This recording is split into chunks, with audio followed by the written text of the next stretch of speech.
So, in our last class, we were discussing what were we discussing?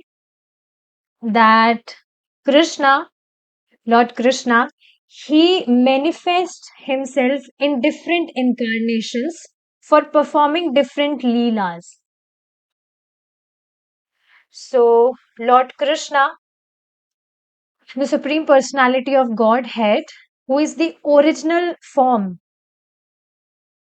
he enjoys Ras Leelas with Srimati Radharani and gopis.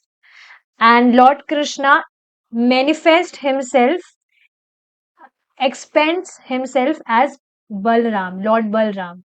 And from that incarnation of Lord Balram, other incarnations come.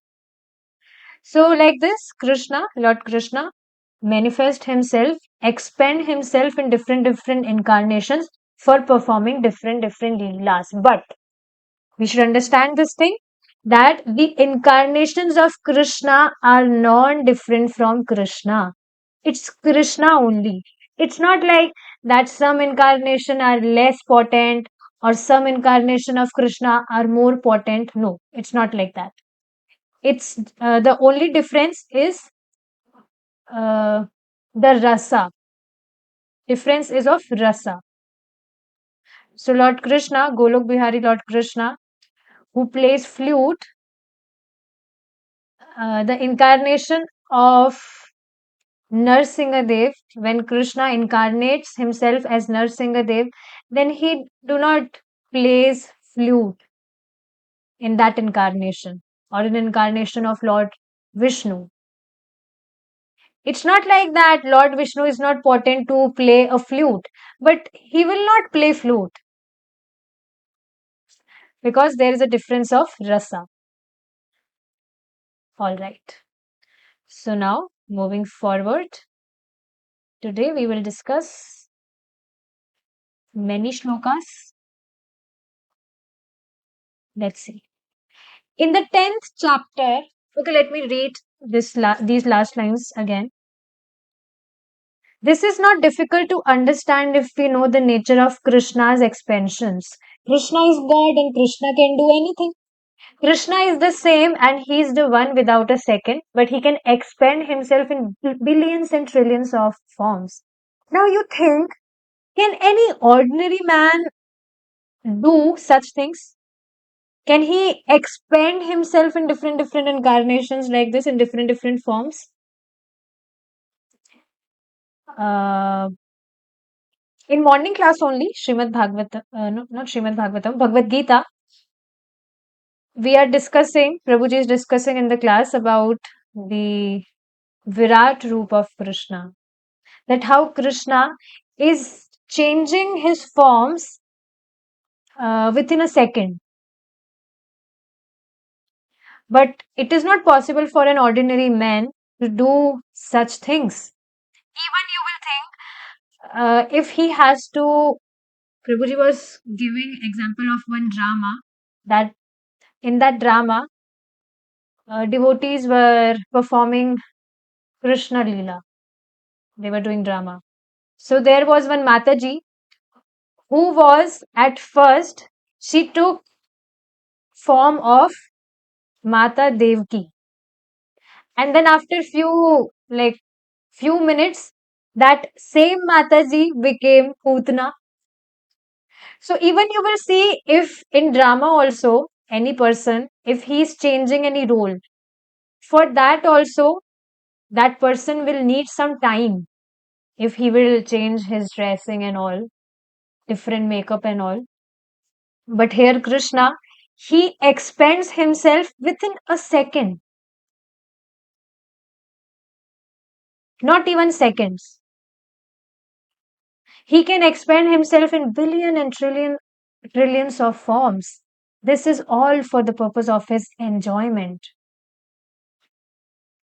In the 10th chapter of Bhagavad Gita, Krishna explains his different manifestations to Arjuna in this way. Now, here in these shlokas, Krishna will tell about his manifestations, which we already read in morning class. that Krishna was explaining about his vibhutis, that whatever great thing you see in this material world, it is the manifestation of Krishna.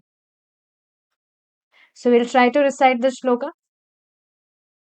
ऊचे श्रवस्मशस्वानां वृद्धि मां विद्धि मां मृत्युदोद्भवम् एरावतं गजेन्द्राणां नराणां च नराधिपम् आयुधानामहं व्रजं धेनूनामस्मि कामधुक् प्रजञ्चास्मि कन्दर्पः सर्पाणामस्मि वासुकी ऊचैषवस्मृशास्वानां वृद्धि मां भवम् एरावतं गजेन्द्राणां नराणां च नराधिपम् आयुधानामहं व्रजं धेनूनामस्मि कामधुक् प्रजंश्चास्मि कन्दर्पः सर्पाणामस्मि Vasuki. Once more.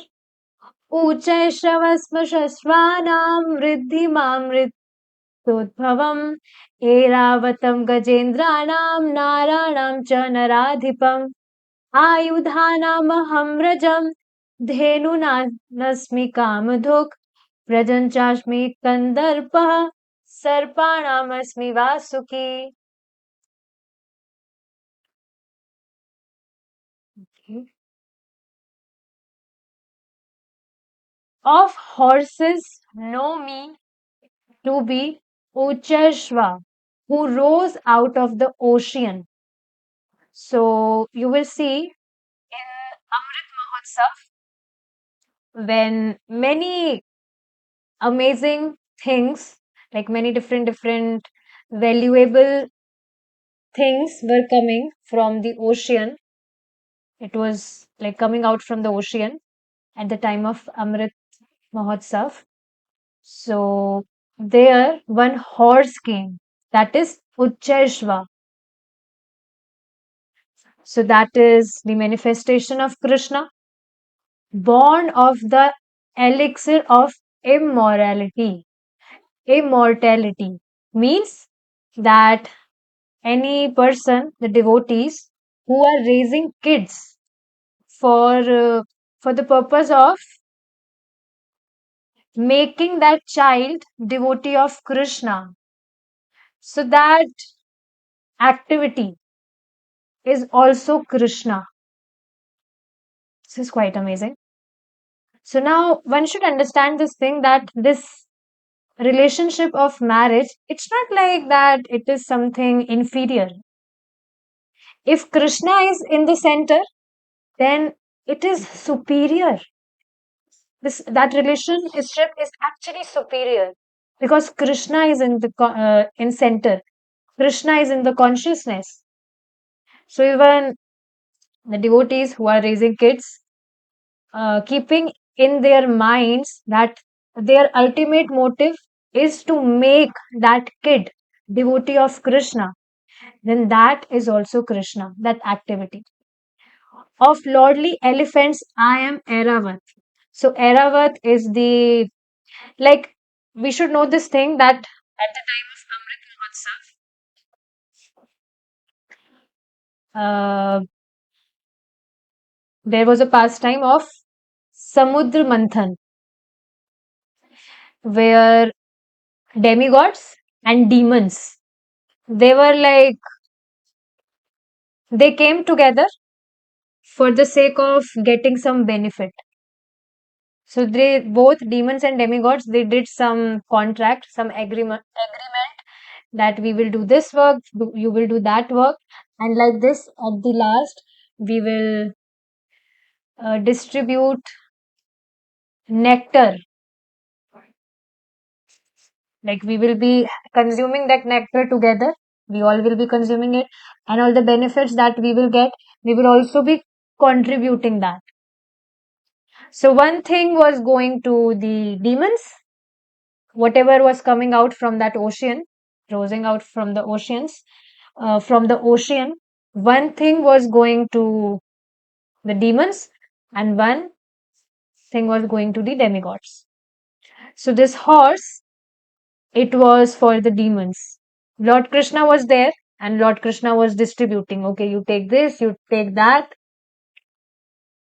So Airavat, who is the elephant, it was given to the uh, Indradev. It was given to Indradev, Airavat, elephant. And among men, I am the monarch. Means the king, nice king, nicely. So that is also the manifestation of Krishna. Of weapons, I am the thunderbolt. Among cows, I am Kamdev, giver of abundant milk. Of procreators, I am Kandarp.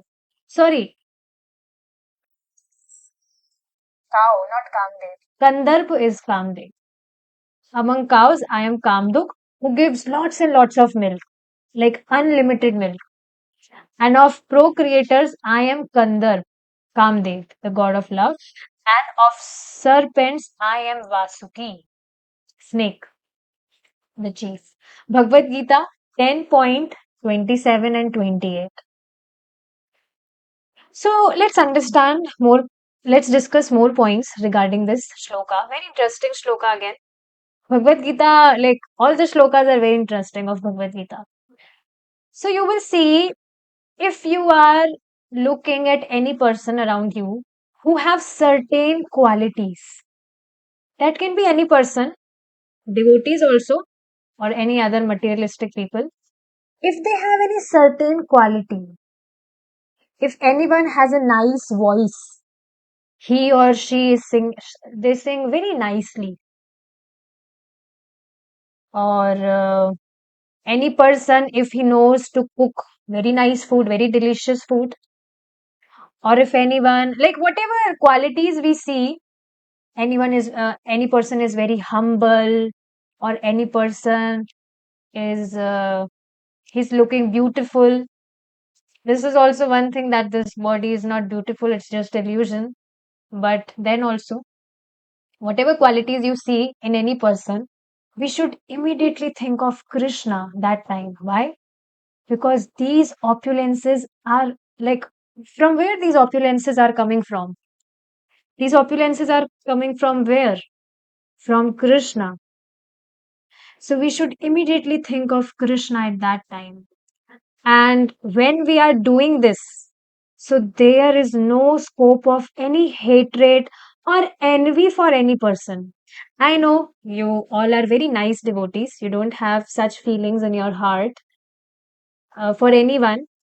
But if any, like other people who is not a any person who is not practicing devotional services yet, if he may hear this lecture, so yes, there should not be any scope of envy in our heart, that, oh, how can he sing so nicely?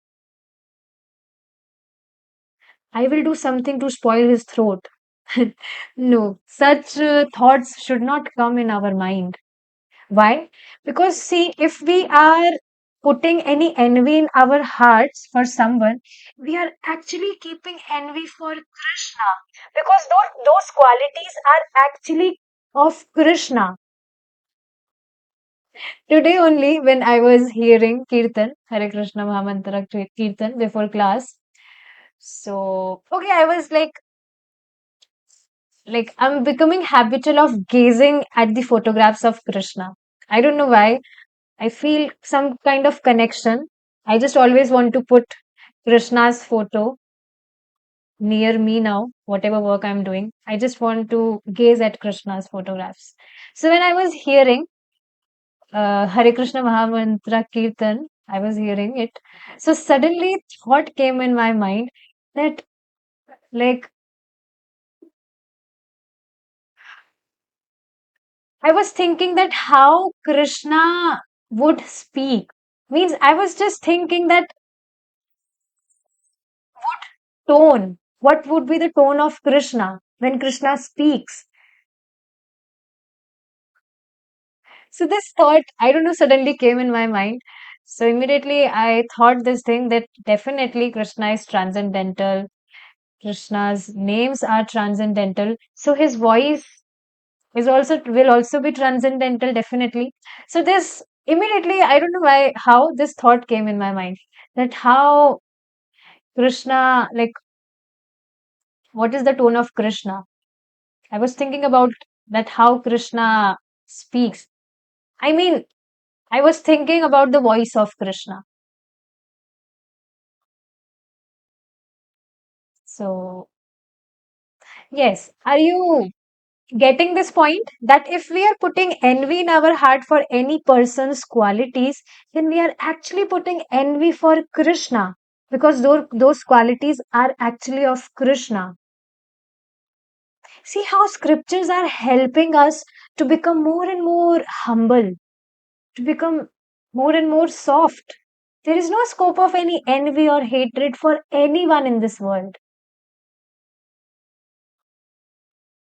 This is how Bhagavad Gita is, because we are actually discussing slokas of Bhagavad Gita only.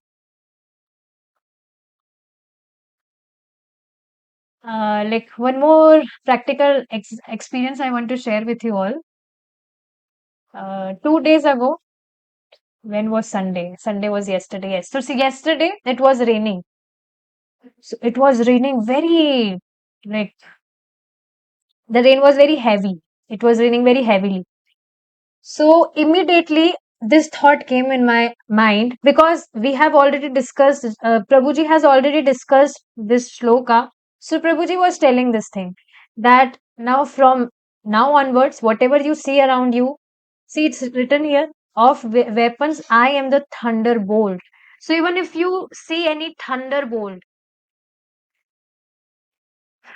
Andhi and all, Andhi Tufan, so you should immediately remember Krishna that time. That, oh, it is the manifestation of Krishna. Or often when I practice yoga outside, like outside my room on terrace. So like when I feel wind is coming, so I immediately remember of Krishna. That yeah, it is manifestation of Krishna. So we should try to see things, perceive things like this. We should see hand of Krishna in everything. This is Krishna consciousness. That in your consciousness, Krishna is there. The ability to see Krishna's hand in everything around you. Lord Krishna further enumerated the many great manifestations of the material creations and explained how each was representative of himself. He concluded a long, detailed account of these manifestations by saying, now here comes the another shloka. Let's see.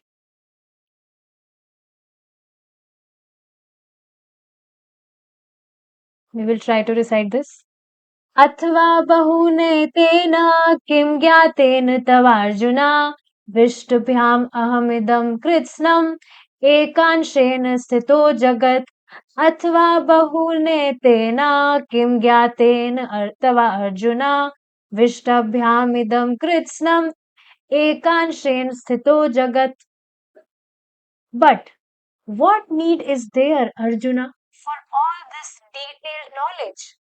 With a single fragment of myself, I pervade and support these entire universes. Bhagavad Gita 10.42. So, see, let's understand one more thing regarding this. There was one reel which I shared on the group as well, or on my status. In that reel, one Prabhuji was there.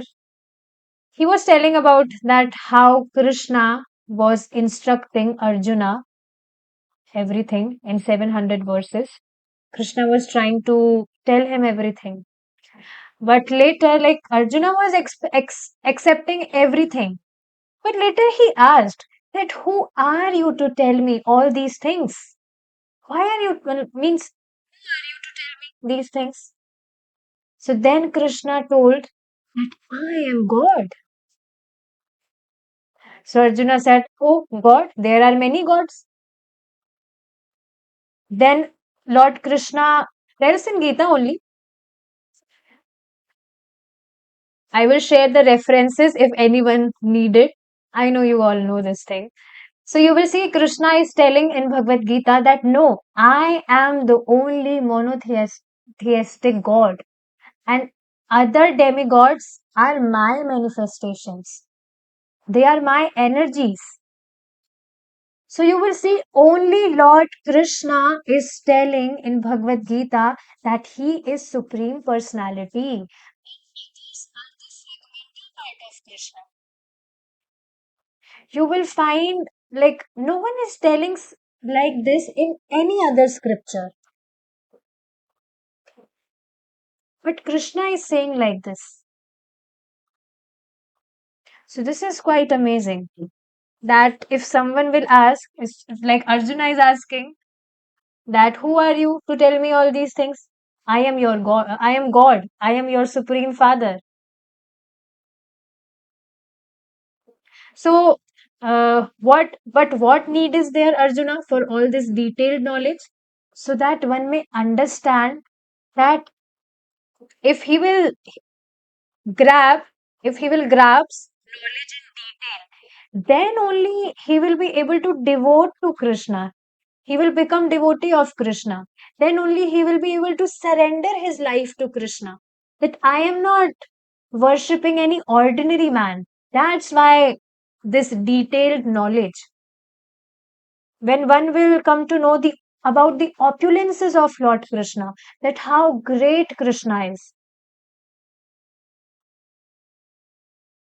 So that's why this detailed knowledge. Otherwise, you see now, on the very first page, Prabhupada ji has told this thing that Krishna is the supreme personality of Godhead, etc., etc. But okay, even after reading that, who is accepting Krishna as supreme personality? Even you will see many people have came in my life arguing this thing that these ISKCON people they are like very narrow minded, only telling Krishna is God, but it's not true. How can only one person be God? So they were just arguing like this.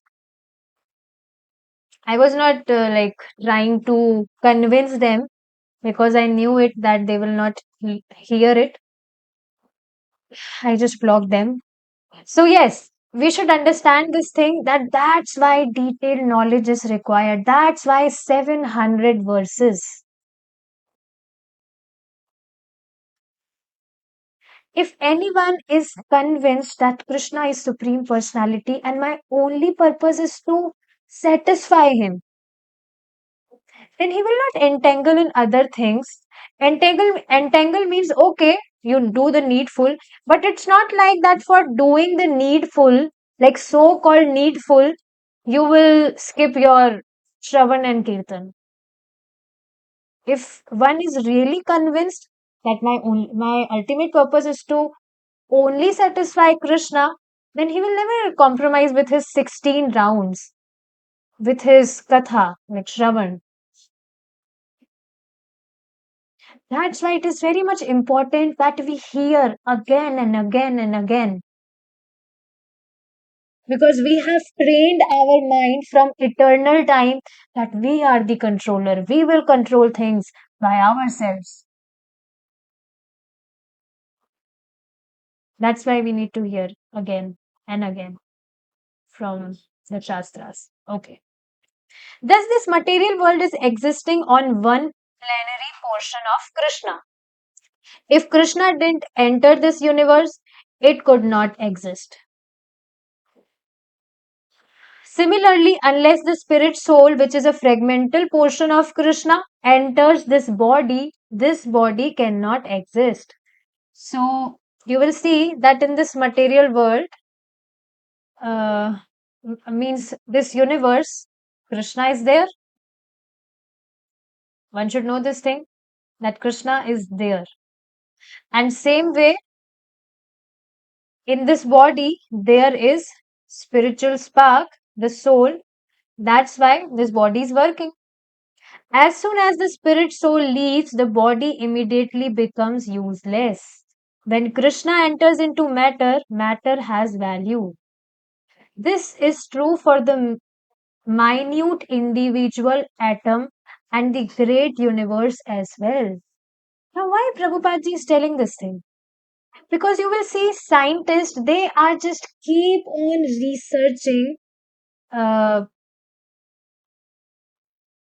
endlessly. They are just trying to prove this thing that this universe has came from matter and not from any conscious person. It has came from a matter.